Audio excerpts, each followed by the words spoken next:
Chapter 7. War on Wellness. A violent sneeze from Mabel echoed through the kitchen, followed by the clatter of a dropped teacup. Mrs. Brocket, who had been inspecting the morning's breakfast preparations with her usual air of displeasure, recoiled as though struck.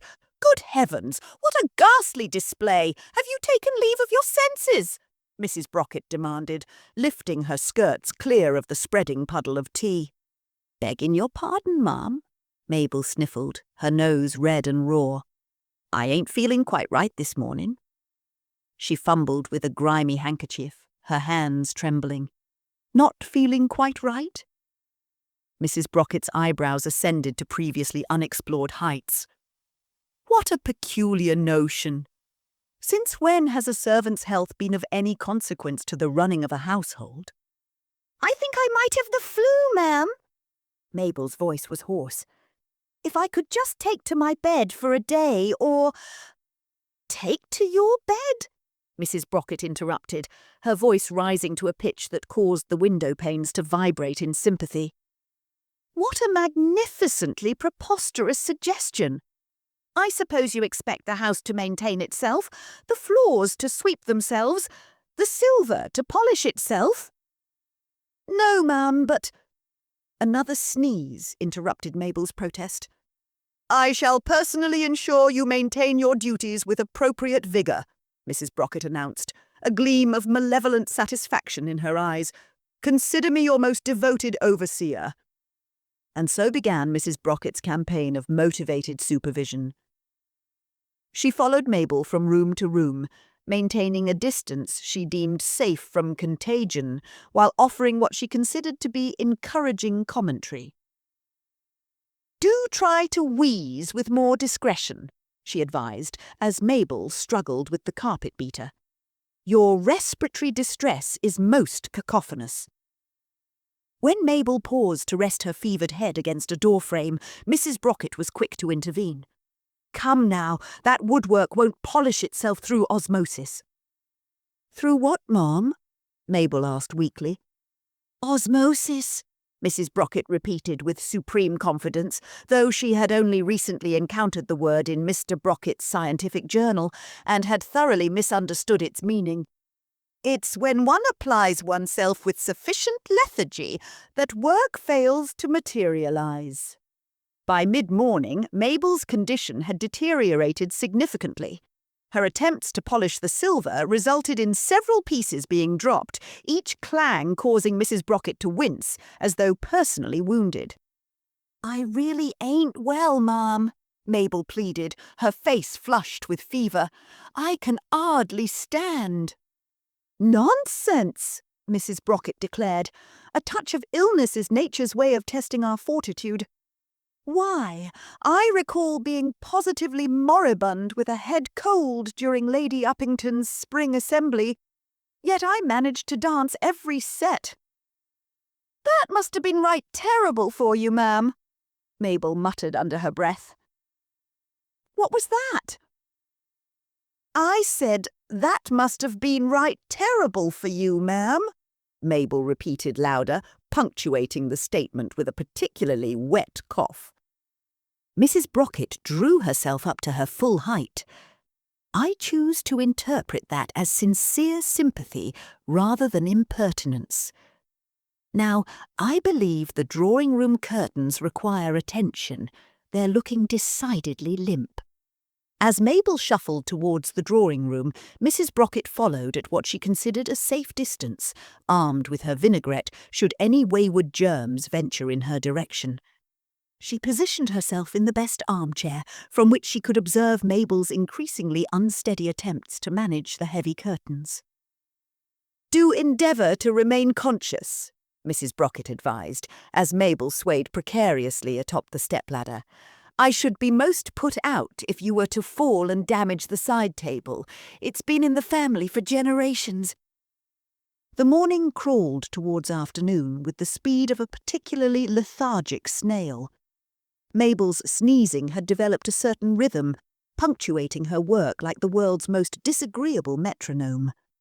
Mrs. Brocket maintained her vigilant supervision, occasionally consulting her pocket watch with exaggerated sighs, as though time itself was conspiring against her by refusing to pass more quickly.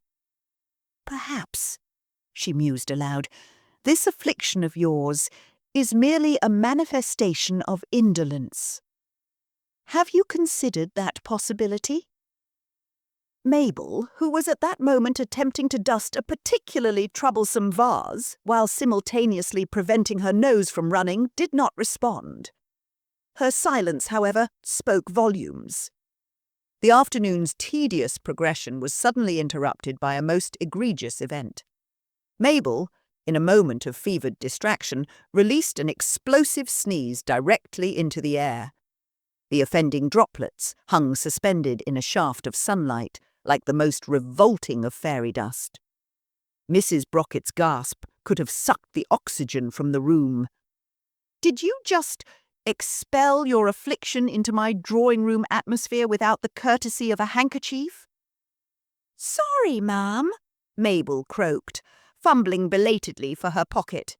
"It came on sudden-like." "Everyone!" Mrs. Brocket's voice thundered through the house with remarkable acoustic efficiency. "Assembly in the drawing-room, immediately!" The family materialized with varying degrees of reluctance. Mr. Brocket appeared from his study, book still in hand.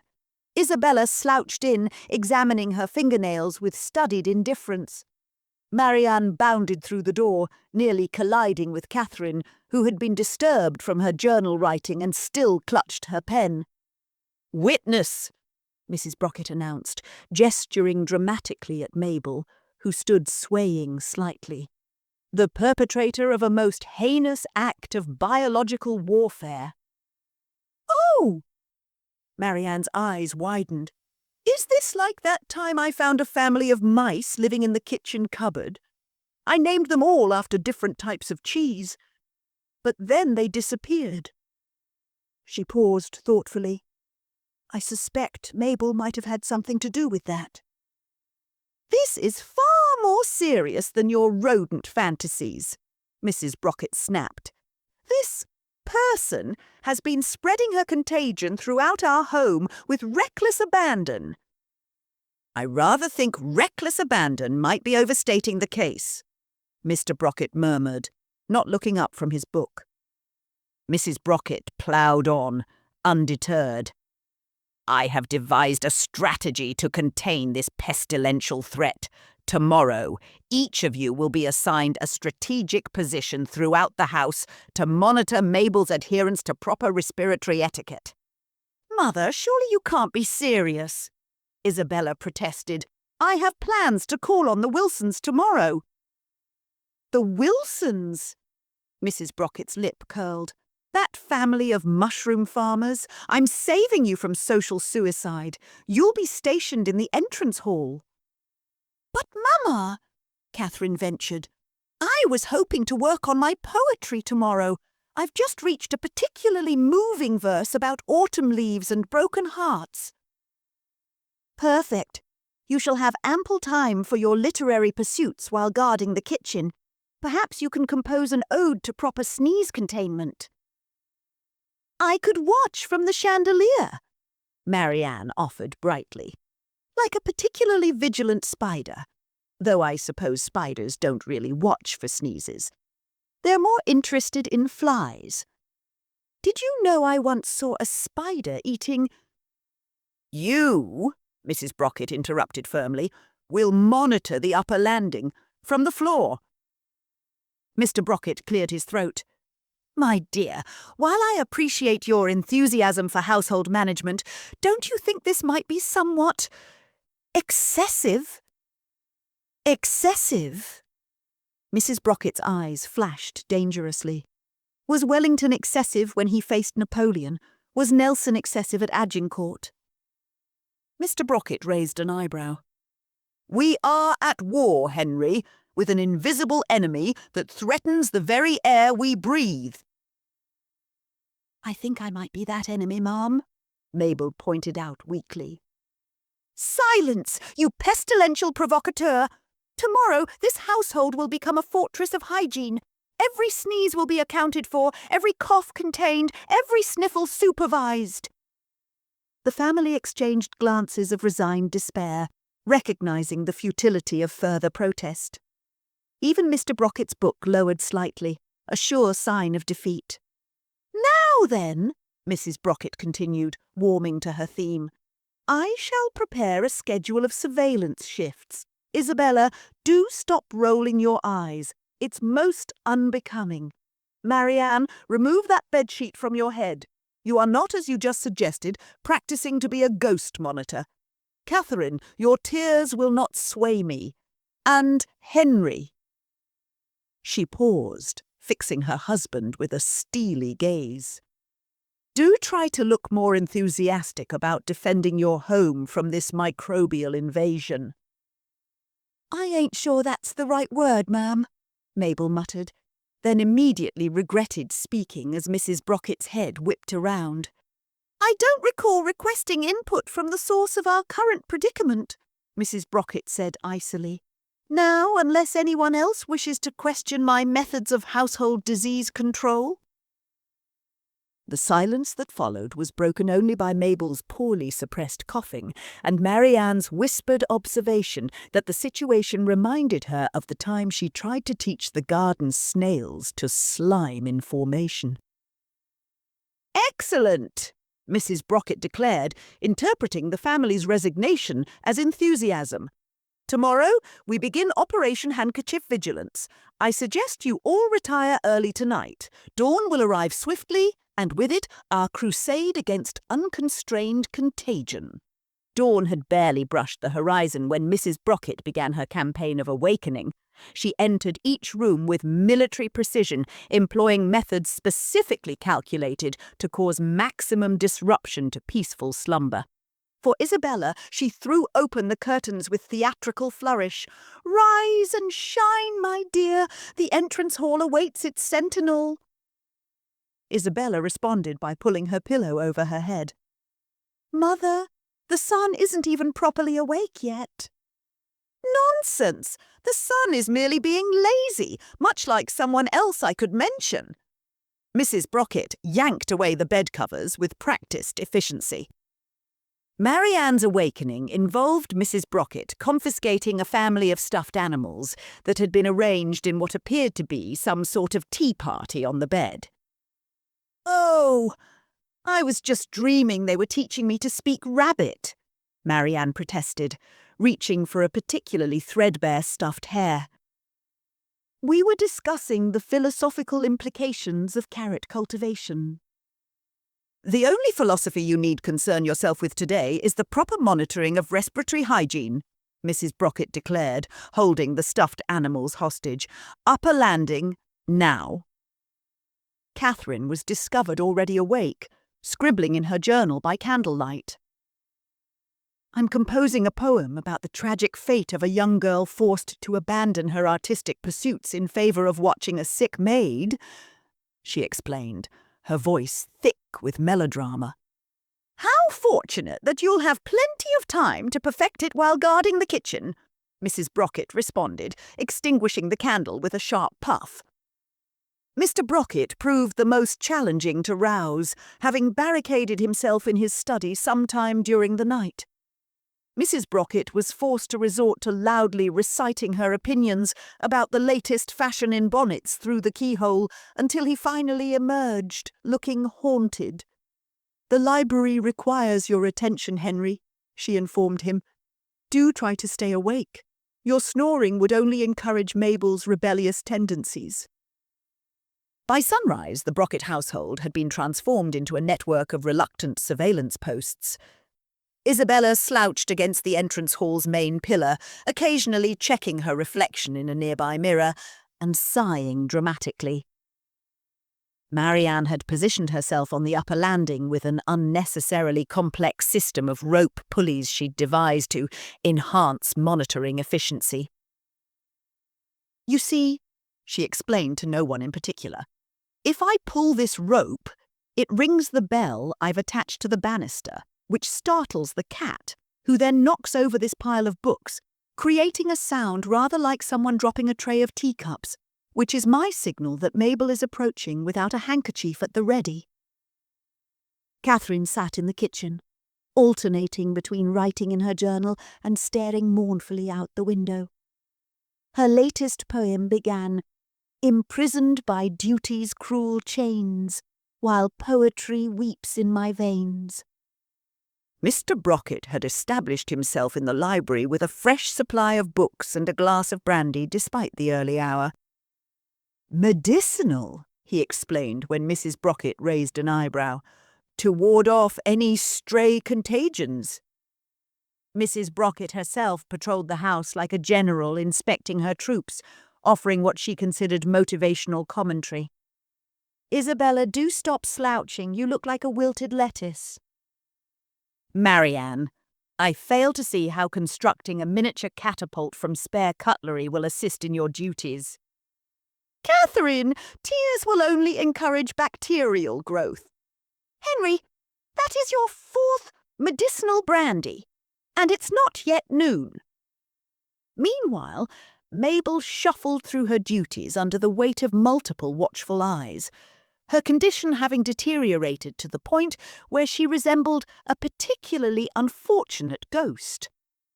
Every few minutes, a sneeze or cough would trigger a flurry of activity from her designated monitor. "Handkerchief!" Isabella would call out lazily, barely glancing up from her fingernails. "Oh, was that a sneeze or a hiccup?" Marianne would ask, with genuine curiosity. "I'm keeping a detailed log of different sound variations. That last one reminded me of the time our cat tried to swallow a bee." "Another tragic explosion of illness," Catherine would write in her journal, "like autumn leaves scattered by cruel winds." Mr. Brocket's contribution generally consisted of raising his book slightly higher to shield himself from any airborne threats. Mrs. Brocket's interventions were more direct. "That last cough lacked proper containment protocol," she would announce, appearing suddenly like an avenging spirit. "Do try to be more conscientious about your plague distribution." By mid-morning, the strain of constant surveillance began to show. Isabella had developed a tic in her left eye from prolonged scowling. Marianne's monitoring system had somehow evolved to include 3 candlesticks, a ball of twine, and the household's best tea service, arranged in what she insisted was a sneeze detection array. Catherine's poetry had taken a decidedly dark turn. In this kitchen of despair, where germs float upon the air, Mr. Brocket had progressed from brandy to port, maintaining that different spirits were required for different strains of illness. Mrs. Brocket, however, seemed to draw energy from the situation, becoming increasingly animated with each patrol. She had taken to carrying a small bell, which she would ring whenever she spotted what she deemed to be suspicious respiratory behaviour. "Ah!" she would cry, causing everyone within earshot to jump. "I detected a pre-sneeze facial expression. Sound the alarm." "That was just my normal face, Mom," Mabel would protest weakly, before being drowned out by the frantic ringing of Mrs. Brocket's bell and Marianne's elaborate warning system. The morning crawled towards afternoon with all the speed of a particularly arthritic tortoise, each hour marked by sneezes, bells, poetry, and the steady depletion of Mr. Brocket's medicinal supplies. As afternoon wore on, the strain of enforced vigilance began to manifest in increasingly peculiar ways. Isabella's post in the entrance hall became particularly problematic when Lady Uppington's carriage was spotted approaching the house. "Mother!" Isabella's panicked cry echoed through the house. "Lady Uppington is coming up the drive. I cannot possibly be seen lounging in the entrance hall like some sort of door guardian." "Maintain your position," Mrs. Brocket's voice carried from somewhere upstairs, followed by the sound of her bell and a muffled sneeze from Mabel. The resulting scene was one of exquisite social awkwardness, as Lady Uppington entered to find Isabella attempting to appear as though she was casually passing through the entrance hall for the 14th time that hour. "My dear Isabella," Lady Uppington observed with a raised eyebrow, "how dedicated you seem to your foyer. Is this some new fashion I'm unaware of, standing about in entrance halls?" Before Isabella could formulate a response that wouldn't entirely destroy her social standing, a tremendous crash echoed from the upper landing, followed by Marianne's voice. "Don't worry! The teapot was already cracked, and I'm almost certain the cat meant to knock over the sneeze detection array." Lady Uppington's other eyebrow joined the first in its assent. "I see the Brocket household is as vibrant as ever. I had hoped to speak with your mother about the upcoming parish committee meeting, but perhaps I should call again when you're less occupied with whatever this is." "Oh, no," Isabella muttered as her mother's distinctive footsteps approached at speed. "Please, Lady Uppington, I beg you." But it was too late. Mrs. Brocket appeared, still clutching her bell, her face flushed with the excitement of surveillance. "Lady Uppington, what an unexpected pleasure. You find us engaged in a most vital operation of household management. We are conducting a sophisticated containment protocol of—" She was interrupted by a violent sneeze from Mabel, who had unfortunately chosen that moment to pass through with a feather duster. "I see," said Lady Uppington, in a tone that suggested she didn't see at all. "Well, I shan't intrude upon your protocols. Though I must say, Mrs. Brocket, I've never seen household management conducted quite so enthusiastically." Meanwhile, in the kitchen, Catherine's artistic crisis had reached new depths. Her latest poem, Ode to a Confined Morning, had been interrupted no less than 17 times by having to remind Mabel about handkerchief protocol. "How can I capture the exquisite agony of existence," she lamented to a particularly sympathetic copperpot, "when I must constantly monitor the respiratory habits of others? My soul yearns to soar, yet here I sit, a reluctant warden of wellness."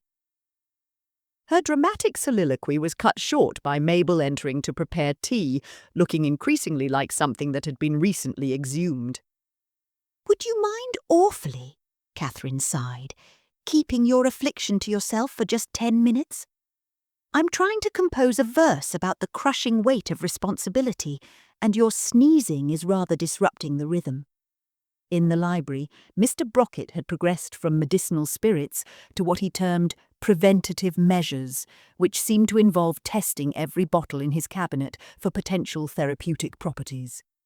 He had constructed a fort of books around himself, which he claimed provided additional filtration of noxious vapours. But it was on the upper landing that the situation had devolved into pure farce. Marianne's monitoring system had grown to encompass most of the household's portable furniture, arranged in what she insisted was a scientifically proven sneeze trajectory calculation array. "You see," she explained to a passing Mabel who was trying very hard to suppress a cough, "if you sneeze in this direction, it will cause this candlestick to topple, which will then roll into this teacup, creating a domino effect that will eventually ring this bell I've balanced on top of Father's best hat. Though I suppose we'll need a new teacup now. And possibly a new hat." Mrs. Brocket's patrols had become increasingly frantic, her bell ringing reaching a fever pitch that threatened to shatter what remained of the family's sanity. She had taken to appearing suddenly around corners like some sort of respiratory-obsessed phantom, causing Mabel to drop no fewer than 3 dusters, 1 coal scuttle, and, most tragically, Mr. Brocket's second-best brandy decanter. The breaking point came when Isabella, still smarting from Lady Uppington's visit, abandoned her post to attempt to salvage her social standing through a hastily written letter of explanation.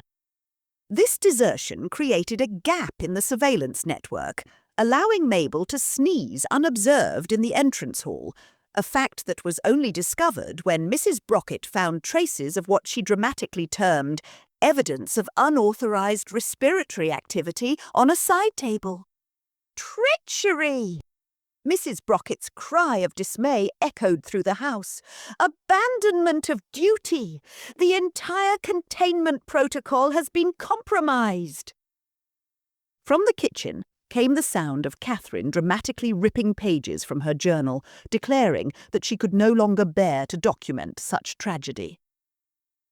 The upper landing produced a symphony of crashes as Marianne's monitoring system finally succumbed to the laws of physics. Mr. Brocket's fort of books collapsed with a sound like a literary avalanche, and somewhere in the midst of it all, Mabel continued to sneeze with the persistence of someone who had completely given up trying to time their affliction conveniently. The household teetered on the brink of complete chaos. Something had to give. "Enough!"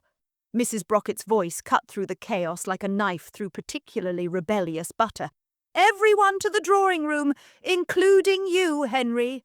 Do bring your medicinal supplies if you must." The family assembled with varying degrees of dishevelment. Isabella arrived, still clutching her half-written letter of social damage control. Marianne appeared with several pieces of her failed monitoring apparatus, attempting to demonstrate their potential for repurposing as a rather clever hat. Catherine dragged herself in, her journal now significantly thinner after her artistic purge. Mr. Brocket emerged from his literary fortress, looking somewhat glazed but philosophical about the whole affair. Mabel stood swaying in the centre of the room, resembling nothing so much as a particularly unfortunate scarecrow that had been left out in bad weather. "It has become apparent," Mrs. Brocket announced, pacing before them like a general addressing troops who had thoroughly disappointed her, "that our current strategy of containment has proven insufficient." "Is that what we're calling it?" Isabella muttered, earning herself a glare that could have withered an oak tree. "Therefore," Mrs. Brocket continued, "I am presenting our patient with two choices." She turned to Mabel with the air of someone about to deliver an ultimatum of historic proportions. "Option the first, you may continue your duties, but you will do so while wearing this." With theatrical flourish, she produced what appeared to be one of the household's old bed-sheets, modified with crude eye holes. "You expect her to work while wearing a sheet?"